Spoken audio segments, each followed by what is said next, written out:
Well, starting June 1st, 4 restaurants in Larchmont are going to go greener. News 12's Angelica Taruno tells us how 3 Mamaroneck High Schoolers initiated an eco-friendly pilot project. Katie Loga, Marian Karp, and Larissa Bertini are in their 3rd year at Mamaroneck High School.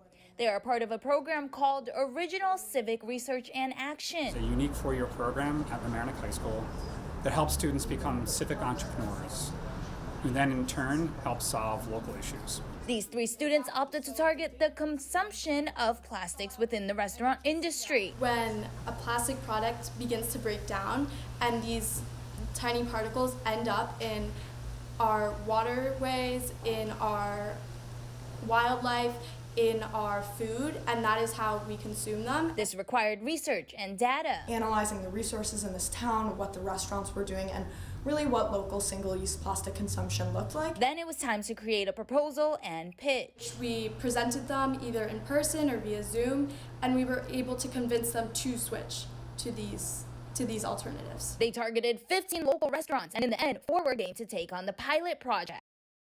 The idea, when the girls came in, they were very convincing about reducing plastics. They seemed very committed to it. So while Turquoise will use items like these for their soups, sauces, and utensils, 3 restaurants on this street will be using different items. Some restaurants are using now paper cups or PLA cutlery, so utensils that could be compostable. A lot of paper products, I think, mostly like for soup containers, and paper straws as well. In addition, customers who order takeout will only receive condiments and cutlery upon request. Each restaurant will have surveys for customers to take that will go towards the students' data and findings. In Larchmont, Angelica Taruno, News 12. All right, an FYI fact for you. A person consumes a credit card worth of microplastic a week in a year, 700,000. Incredible.